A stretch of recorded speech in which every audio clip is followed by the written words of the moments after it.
¿Qué es la vida? What is life? Que dicen en inglés. Es una pregunta existencial que se han hecho muchas personas a lo largo de la historia, a lo largo de su vida, precisamente. Es una pregunta que tiene muchas respuestas. Según con quien hables te dirá una cosa, otros otra, otros simplemente no sabrán. Hay respuestas más espirituales, hay respuestas más terrenales, más del día a día, más de centrarse en lo que atañe a este mundo. Hay respuestas más místicas, en definitiva, hay incluso respuestas contradictorias entre ellas. En definitiva, mucha gente tiene una opinión acerca de qué es la vida y tiene sus propias fuentes. En mi caso, me gustaría mostraros una perspectiva de qué es la vida, de forma breve, a través de la palabra de Dios, a través de la Biblia, porque ahí tenemos una información valiosísima que sería bueno que conociéramos como seres humanos, independientemente de si creemos o no en Dios, lo cual recomiendo hacer porque realmente tenemos un Dios vivo que existe y cuida a su creación, como veremos también en esta breve explicación como respuesta a la pregunta ¿qué es la vida? Pues independientemente de si crees o no, creo que este te puede interesar, porque va a responder seguramente, quizá en parte para ti o quizá completamente para otra persona, lo que es la vida. Debemos entender que la vida, en primer lugar, es un don que Dios nos da a todos. La vida no proviene de nosotros. No nacemos porque sí, a través de un proceso propio, humano, sino que nacemos porque Dios nos da el don de la vida. Y Dios ha establecido unos mecanismos y unas leyes que producen que pueda haber vida en este mundo. Fijaros, me gustaría leer unos versículos bíblicos. En Génesis 2:7, justo al principio de la Biblia, nos dice la definición de vida y nos la dice explicándonos el relato del inicio de nuestro mundo. ¿Qué mejor que ir al origen de todo para descubrir a dónde vamos y la respuesta a todas las preguntas, ¿verdad? Mirad, Génesis 2:7 nos dice así: Entonces Jehová Dios formó al hombre del polvo de la tierra, y sopló en su nariz aliento de vida, y fue el hombre un ser viviente. Aquí vemos que Jehová Dios sopló en la nariz de ¿quién? Del hombre, de Adán, aliento de vida. Y a partir de ese soplo, de esa vida que derivó Dios al hombre, el hombre pasó a ser un ser viviente. Hasta entonces era una figura de barro, una figura inerte, una figura sin vida, valga la redundancia. Una figura que no tenía movimiento, no tenía nada, le faltaba esta chispa. Pero cuando Dios sopló en su nariz este aliento de vida, esta vida, entonces el hombre empezó a funcionar. Todo el mecanismo que hay dentro de nosotros empezó a funcionar y el hombre, dice aquí, pasó a ser un ser viviente. Con lo cual vemos que la vida es un don de Dios. Si vamos a otro versículo, hablaremos brevemente también de qué es la muerte. La muerte es ausencia de vida, pero el Señor, en la palabra de Dios, se nos muestra que es como un sueño. Es como si durmiéramos, aunque obviamente no es literalmente el dormir de cada noche, sino que es un sueño más prolongado en el tiempo. Fijaros, vamos a ver simplemente un ejemplo bíblico acerca de esto. En Juan 11, versículos del 11 al 13, donde se habla de la muerte de Lázaro, Jesús habla de la muerte de una forma muy interesante. Fijaros, dice así: Dicho esto, les dijo después: Nuestro amigo Lázaro duerme, mas voy para despertarle. Dijeron entonces sus discípulos: Señor, si duerme sanará. Pero Jesús decía esto de la muerte de Lázaro, y ellos pensaron que hablaba de reposar del sueño. Vemos que Jesús en este caso y en otros habla de la muerte como de un descanso, como de dormir, y dice que va a despertarle. Eso es precisamente lo que la Biblia nos dice que pasará al fin de los tiempos, con esas resurrecciones. Vamos a ver brevemente acerca de eso, solo leyendo un par de versículos porque no es el objetivo de esta presentación, pero para cimentar que la vida es un don de Dios y que la muerte es ausencia de vida, creo que es bueno leerlo. Mirad, 1 Corintios 15, versículos 51 y 52 nos dicen esto: He aquí os digo un misterio, no todos dormiremos, pero todos seremos transformados. En un momento, en un abrir y cerrar de ojos, a la final trompeta, porque tocará la trompeta y los muertos serán resucitados incorruptibles y nosotros seremos transformados. Fijaros, aquí Pablo habla de la resurrección de vida, la resurrección de los salvos, y dice que todos serán transformados. Los que están vivos y los que murieron y son resucitados serán transformados. Habla de el dormir también como de la muerte, o sea, equipara el dormir a la muerte como hizo Jesús. Pablo entendió las palabras de Jesús. No todos dormiremos, pero todos seremos transformados. Los muertos serán resucitados. ¿Qué estaban haciendo los muertos? Dormir. Estaban en ese sueño de la muerte y serán resucitados. Y los que estén vivos y serán salvos cuando venga Cristo, pues simplemente serán transformados. Ya no hace falta que resuciten porque ya estarán vivos. No habrán ido al descanso. ¿Veis esta relación? Vida y muerte. Siguiendo adelante, vamos a leer Eclesiastés 12:7 para terminar con ese tema de la vida y la muerte en sí. Luego vamos a entrar específicamente en el objetivo que tenemos como personas en este mundo, en cómo debemos aprovechar esta vida que Dios nos da. Mirad, Eclesiastés 12:7 nos dice lo siguiente: y el polvo vuelva a la tierra como era, y el espíritu vuelva a Dios que lo dio. ¿Recordáis en Génesis? Adán era un cuerpo sin vida, y el Señor le sopló en su nariz aliento de vida y Adán pasó a ser un ser viviente. Aquí vemos que cuando se va al descanso, cuando uno muere, el cuerpo vuelve a la tierra, se desintegra completamente, vuelve a ser polvo, y el espíritu donde va este aliento de vida que Dios da, ese espíritu de vida, vuelve a él, no con identidad propia, no con movimientos propios, sino que Dios lo vuelve a recuperar. Él lo da y Él lo recupera. Y cuando hay las resurrecciones, tanto la de los salvos como la de los no salvos, el Señor devuelve a cada cuerpo ese espíritu, vuelven a la vida para vida eterna o bien para muerte eterna. Pero es importante entender que ese espíritu de vida que Dios da no tiene vida propia, por decirlo así, no es independiente de Dios. Nos lo da y cuando nosotros vamos al descanso, se separa, el cuerpo va al suelo, va al polvo, otra vez se desintegra y el espíritu vuelve a Dios. La idea de que hay apariciones de personas muertas o que están en otro sitio viviendo de otra manera no es bíblica de ninguna manera. Pero bueno, eso es otro tema, ¿no? Que sería hablar del estado de los muertos.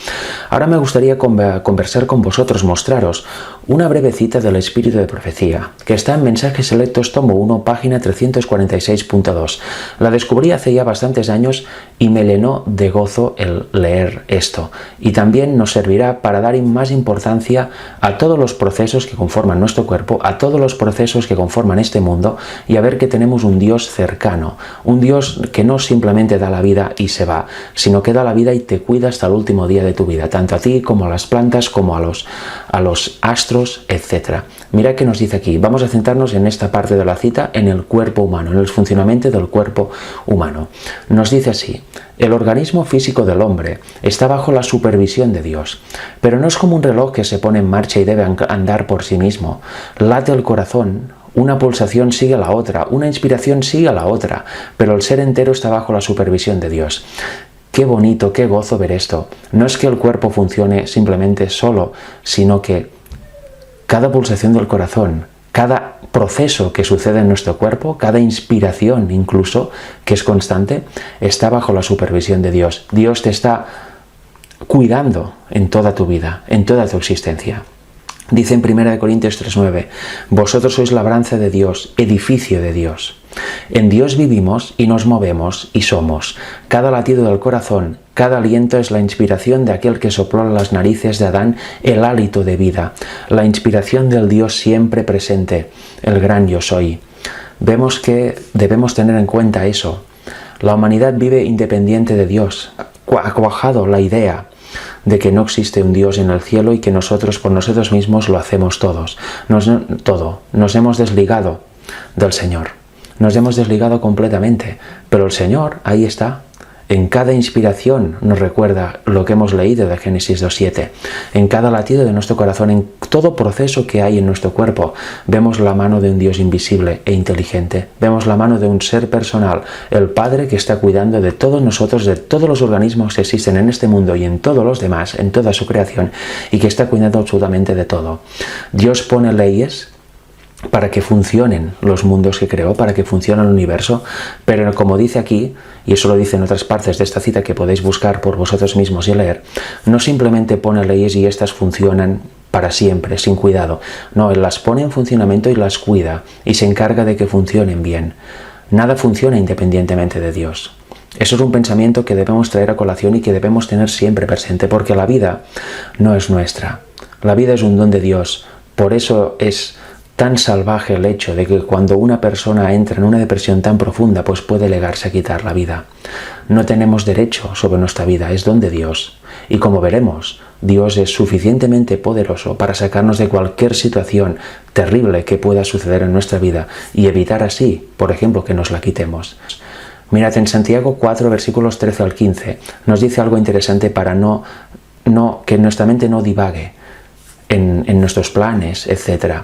Nos responde qué es vuestra vida. Fijaros qué definición tan importante para tener en cuenta. Santiago 4, versículos del 13 al 15 nos dicen así: Vamos ahora los que decís, hoy y mañana iremos a tal ciudad y estaremos allá un año y traficaremos y ganaremos.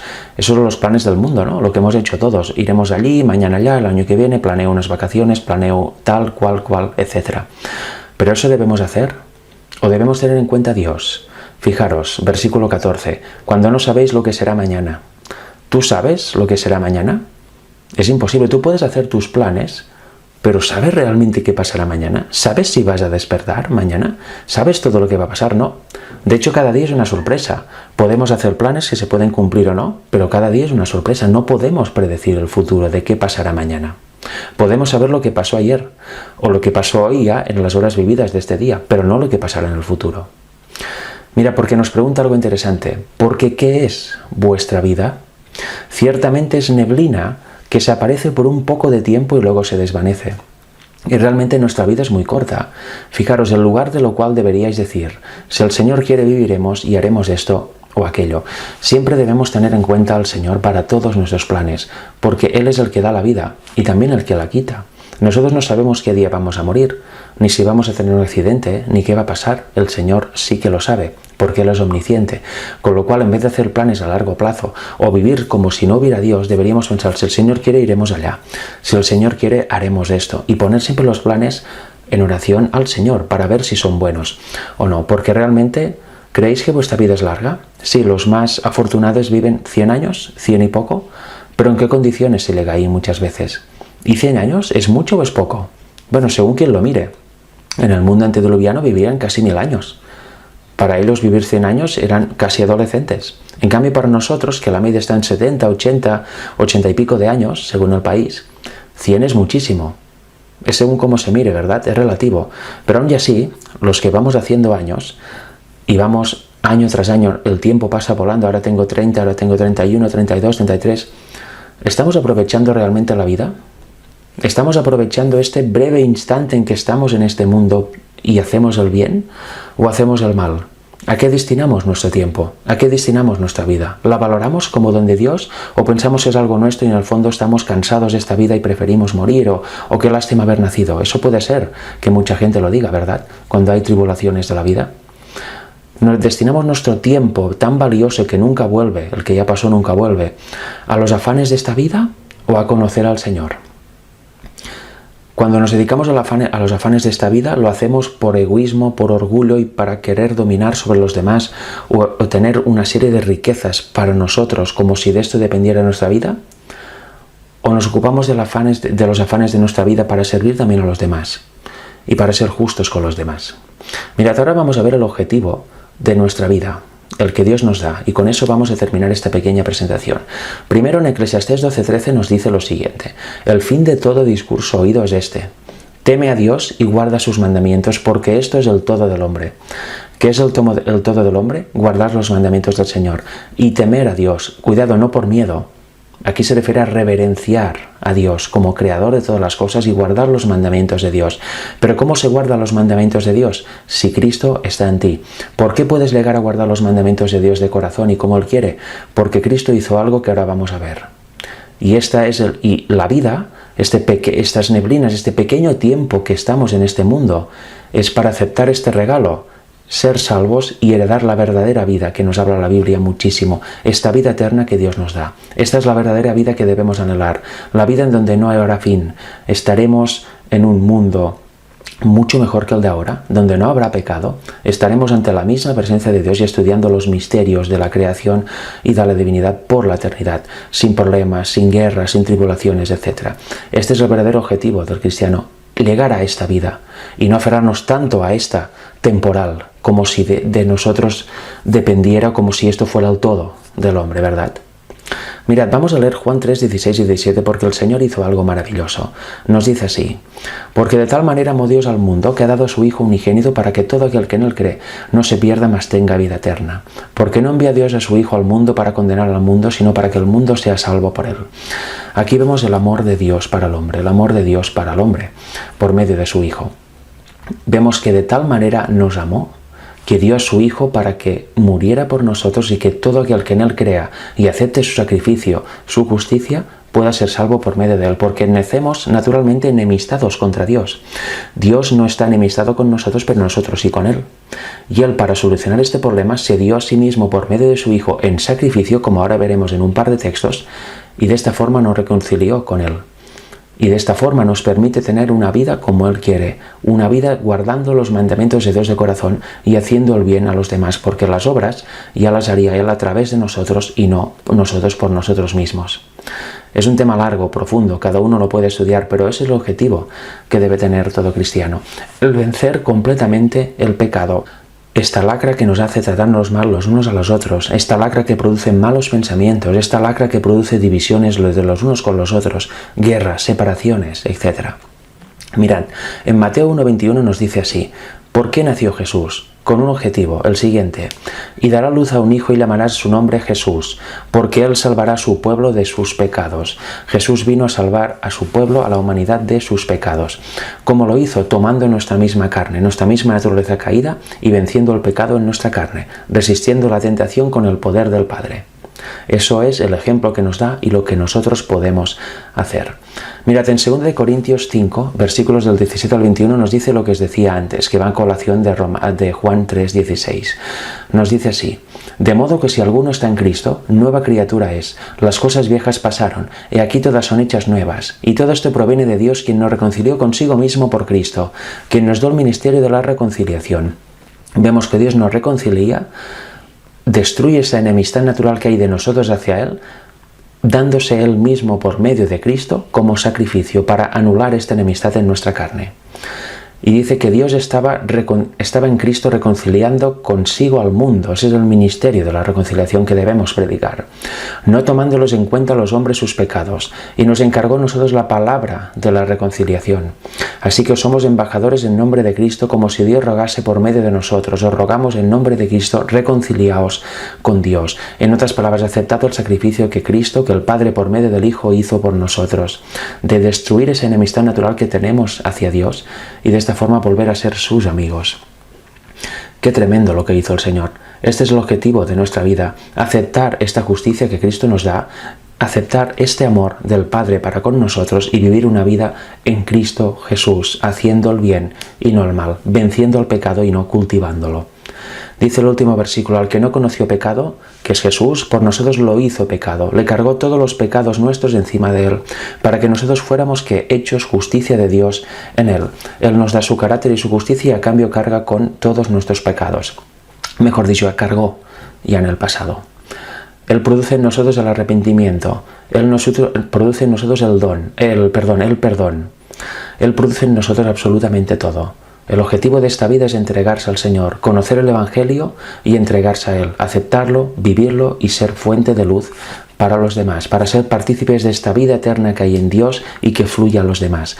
Y de esta manera también ser salvos, no por querer una recompensa, no por miedo a la destrucción, sino porque amamos realmente al Señor y queremos vivir en el futuro con Él eternamente, rodeado de otros seres santos sin pecado. Ese debe ser nuestro objetivo y no tantos afanes de la vida. ¿Es bueno trabajar? ¿Es bueno desarrollarse en esta vida? Por supuesto que sí, claro que sí. No hay que estar ociosos. Pero si hacemos del trabajo o de cualquier cosa que hagamos en esta vida nuestro Dios, nuestro todo, que si esto nos falla ya nos venimos abajo, entonces tenemos un problema. Estamos en idolatría. Debemos poner a Dios por encima de todo, poner nuestros planes a los pies del Señor para que nos diga si están bien o si no, que nos indique el camino para no errar. Este es el objetivo, no centrar nuestra mente en los quehaceres de este mundo, sino en el mundo venidero, en Cristo. ¿Para qué? Para que mientras estemos vivos seamos bendición para los demás y no maldición. Mira, para terminar vamos a leer Romanos 5, versículos del 10 al 11. Nos dice así: porque si siendo enemigos fuimos reconciliados con Dios por la muerte de su Hijo, mucho más estando reconciliados seremos salvos por su vida. Lo que hemos leído antes. Si nosotros de forma natural éramos enemigos del Señor y Él se entregó por nosotros para destruir esa enemistad, mucho más, habiendo hecho eso, seremos salvos por su vida, ¿verdad? Si siendo enemigos ya lo dio todo, imaginaros siendo ya amigos. Y no solo esto, sino que también nos gloriamos en Dios por el Señor nuestro Jesucristo, por quien hemos recibido ahora la reconciliación. Muy importante tener claro de dónde proviene esta reconciliación. Proviene enteramente de Dios y nuestro papel es aceptarla y vivirla. Este es el objetivo, como he dicho antes, de nuestra vida. No una vida centrada en la carne, en los placeres de este mundo, sino una vida centrada en el Señor. Y que todo lo que hagamos sea para la gloria del Señor, sea por tener el Espíritu de Él en nosotros y de esta forma hacer el bien en todo lo que hagamos.